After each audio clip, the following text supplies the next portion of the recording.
জনাব আমার জাকির হোসেন বাবলু মহোদয়কে তার বক্তব্য রাখার জন্য অনুরোধ জানাচ্ছি।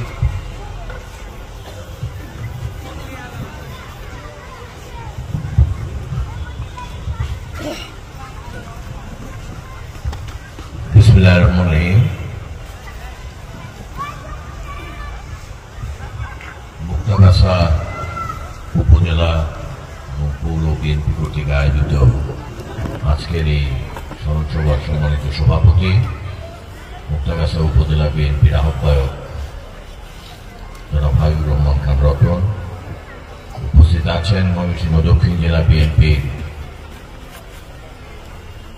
সদস্য সচিব, সাবেক ছাত্রনেতা, যুবনেতা জনাব রকুনুজ্জামান সরকার রোকন, উপস্থিত আছেন আমাদের সাইদুল ফরাজি সাহেবের বাবা আব্দুল লতিফ ফরাজি সাহেব, মুক্তাগাছা বিএনপি, উপজেলা বিএনপি এবং পৌর বিএনপির সকল নেতৃবৃন্দ এবং বিভিন্ন ইউনিয়ন থেকে আগত বিএনপির ভাইয়েরা ও অঙ্গ সংগঠনের ভাইয়েরা, আসসালামু আলাইকুম।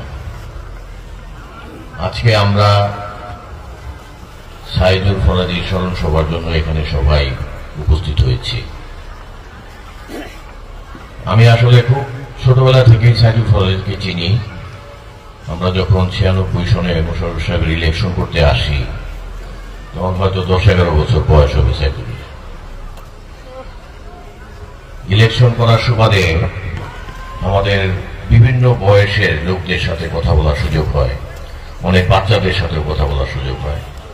ওই সময়কার সাইদুল ফরাজি আসলে বাচ্চাই ছিল, 9 বা 10 বছর বয়স হয় ম্যাক্সিমাম।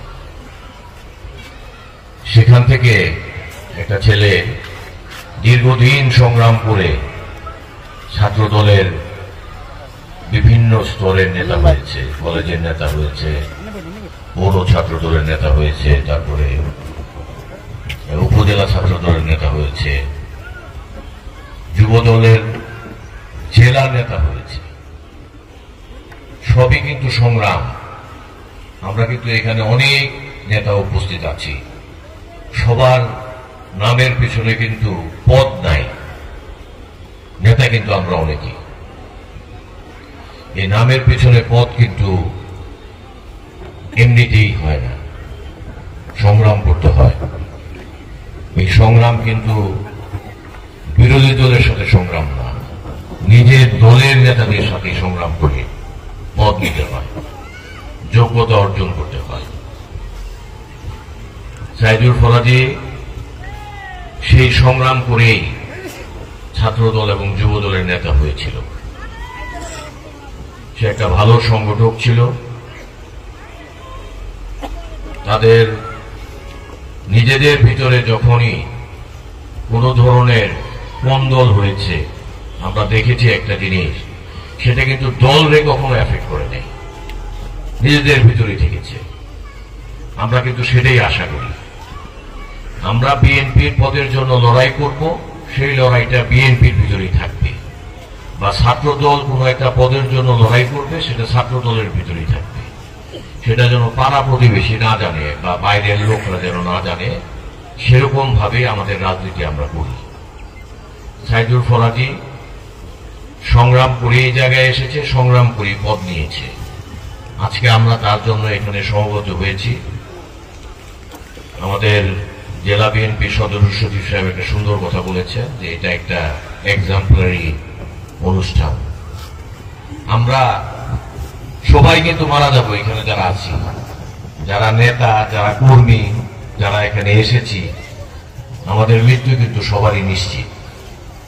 আমাদের সবাইকেই যার যার জায়গা থেকে চেষ্টা করতে হবে আমরা যেন দলের নেতাদেরকে সম্মান করি, দলের নেতাদের আপদে বিপদে যেন পাশে থাকি।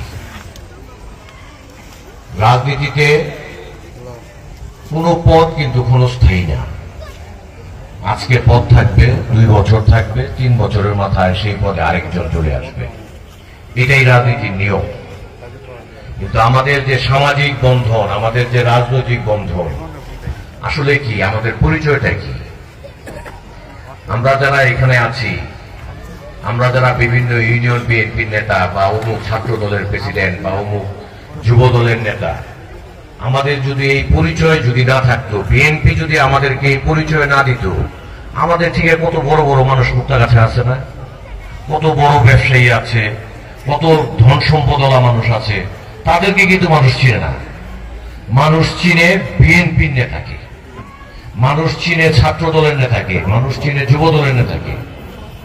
রাজনৈতিক নেতৃবৃন্দের প্রতি কিন্তু মানুষের আলাদা একটা সম্মান আছে। এই সম্মানটা যে ধরে রাখতে পারে সেই কিন্তু রাজনীতির পাশাপাশি সমাজের উঁচু মানের লোক হয়ে যায়। আমি মাঝে মাঝে বিভিন্ন ইউনিয়নের নেতাদেরকে বলি যে ইউনিয়নের সভাপতি না থাকলে তোমাকে কে দাম দিত? এটাই তো বাস্তবতা। আমাদের এই সম্মানটা আমরা যেন সবাই ধরে রাখি। আজকে সাইদুল ফরাজীর স্মরণ সভা আমরা এখানে উপস্থিত হয়েছি।